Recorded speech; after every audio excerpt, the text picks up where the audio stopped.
Bill Gates, co-founder of Microsoft. Mark Zuckerberg, co-founder of Facebook. Gautam Adani, founder of Adani groups. Richard Branson, founder of Virgin group. మీకు తెలుసా వీళ్ళందరిలో common thing ఏంటో? Yes, వీళ్ళందరూ వరల్డ్లోనే the richest persons. The first person to reach the edge of space in his very own spacecraft. But ఇది కాకుండా వీళ్ళందరిలో ఇంకో common thing ఉంది, అదే ట్రాప్. ఆ ట్రాప్ నుంచి వీళ్ళందరూ చిక్కుకోకుండా వీళ్ళ లైఫ్లో సక్సెస్ అయ్యారు. ఏ ట్రాప్ అయితే వీళ్ళందరూ చిక్కుకోకుండా సక్సెస్ అయ్యారో అదే ట్రాప్ని మనందరం గొప్పగా చెప్పుకుంటూ అందరూ పడిపోతున్నాం. Change the perception of reality to such an extent that despite of the abundance of information, no one is able to come to sensible conclusions. I don't care what I have to do. If I have to move somewhere or start something or whatever it may be, I am not going to put my children into a system that doesn't understand the gifts and abilities I have just because they don't fit on the conveyor belt. And in the US, there are more than 5 lakh people who don't send their children to school. Ironically, mostly all teachers, because they know how screwed up the system is. ఇంకోవైపు మీరు daily కాలేజ్కి వెళ్తూ టైంకి assignments complete చేస్తూ 90% attendance maintain చేస్తూ నచ్చని books, నచ్చని lessons చదువుతూ వాటిని గుర్తుపెట్టుకుంటూ అండ్ అన్ని రూల్స్ని ఫాలో చేస్తూ ఈ ఏజ్లో మీరు కాలేజ్ నుంచి రిలీవ్ అవ్వగానే మీ చేతిలో ఒక డిగ్రీ సర్టిఫికేట్, దాని తర్వాత ఒక మంచి జాబ్, మీ పేరెంట్స్ కోసం మంచి ఇల్లు కట్టాలి, దాని తర్వాత ఒక కార్ కొనాలి, తర్వాత పెళ్లి చేసుకోవాలి, దాని తర్వాత నీ పిల్లలకి మళ్ళీ మంచి ఎడ్యుకేషన్ ఇవ్వడం కోసం ఫుల్గా డబ్బులు సంపాదించాలి. బట్ రియాలిటీ ఏంటో మీకు తెలుసా? మీరే వినండి. शुरू करी आप कितने साल के थे? सर उस समय हम 18 साल के थे, और अभी अभी हम 30 साल के हो गए। 30 साल। पिछले 12 सालों में आपने अपनी जिंदगी में क्या किया? जिंदगी में सर पढ़ते गया, डिग्री लेते गया।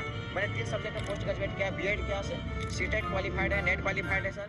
ఫైనల్గా మీరు 15 సంవత్సరాలు కష్టపడిన తర్వాత మీ చేతికి ఒక డిగ్రీ సర్టిఫికేట్ వస్తుంది. బట్ నీకు అప్పుడు తెలుస్తుంది మీకు దాంతో ఎటువంటి జాబ్ రావడం లేదని. మీరు రోజుకి 10 నుంచి 20 ఇంటర్వ్యూలు ఇస్తూనే ఉంటారు. देखते हैं हम लोग को बहुत हीन भावना से परिवार रिश्तेदार लोग उतना बात नहीं करते सर, और मैं 2 साल से गाँव में भी नहीं गया अभी तक। दुख है सर, क्या बोलूँ, मैं अपने दुख और पीड़ा को किसी के पास सामना नहीं कर सकता हूँ सर। बहुत संघर्ष से पढ़ा, ट्यूशन पढ़ा के मैं 2012 से ट्यूशन पढ़ा के अभी तक मैं पढ़ाई किया हूँ, और मैं कुछ भी हासिल नहीं कर पाया। उल्टा हमारे पर फायर हो गई। మీ ఫ్రెండ్స్, రిలేటివ్స్ అందరినీ కలవడం మానేస్తారు, ఒంటరిగా ఉండడం మొదలు పెడతారు, ఏడవడం స్టార్ట్ చేస్తారు. దేవుడా ఒక ఉద్యోగం వస్తే చాలు అని దేవుడిని ప్రార్థిస్తూ ఉంటారు. మెల్లమెల్లగా మీలో సెల్ఫ్ కాన్ఫిడెన్స్ పడిపోతుంది. లాస్ట్కి ఏదో విధంగా ఒక జాబ్ అయితే మీకు దొరుకుతుంది, కానీ దాని శాలరీ చాలా తక్కువ ఉంటుంది. బట్ మీరు కష్టపడి కళ్ళు మూసుకుంటూ ఏదోలా ఆ జాబ్ అయితే మాత్రం చేస్తారు. మీ శాలరీని సేవ్ చేసి ఒక కొత్త ఇల్లు అయితే మాత్రం కొనలేరు. దాంతో హోమ్ లోన్ తీసుకొని ఒక ఇల్లు అయితే కొనుక్కుంటారు. ఫ్యామిలీ కూడా ఉంది, మీరు ఆఫీస్కి వెళ్ళాలంటే ఒక కారు ఉండాలి, సో ఈఎంఐలో కారు కూడా కొనుక్కుంటారు. వినడానికి కరెక్ట్గానే ఉంది, కాకపోతే మీ లైఫ్ని మీరే 4 దిక్కుల నుంచి లాక్ చేసుకుంటున్నారు. అప్పుడు మీకు టెన్షన్ స్టార్ట్ అవుతుంది. ఒకవేళ ఈ జాబ్ నుంచి మిమ్మల్ని తీసిస్తే మీ ఇంట్లో ఖర్చులు ఎలా, ఈఎంఐస్ ఎలా పే చేయాలి, హోమ్ లోన్ ఎలా పే చేయాలి. మరోవైపు పిల్లల ఎడ్యుకేషన్, మెల్లమెల్లగా మీ డ్రీమ్స్ని మీరే వదిలేసుకుంటారు. మార్నింగ్ లెగుస్తావు, రెడీ అవుతావు, సైలెంట్గా జాబ్కి వెళ్ళిపోతావు, మళ్ళీ ఈవినింగ్ వస్తావు, సైలెంట్గా బజ్జుని పోతావు. నీకు ఈ జాబ్ చేయడం ఇష్టం లేకపోయినా కళ్ళు మూసుకుంటూ చేస్తావు.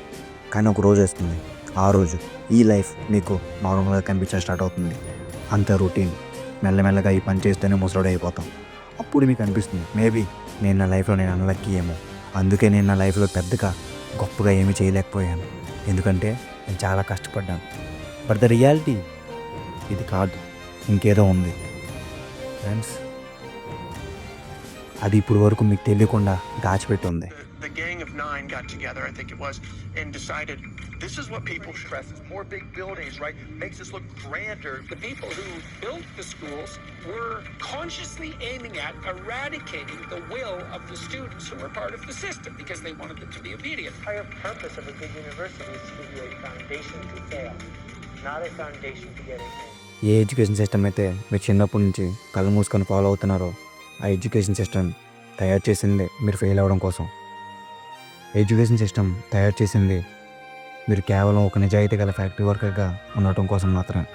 మీకు అనిపించవచ్చు నేను పిచ్చోర్లా ఏది పడితే అది మాట్లాడుతున్నాను, but I promise you, just keep మీ your eyes few minutes on me.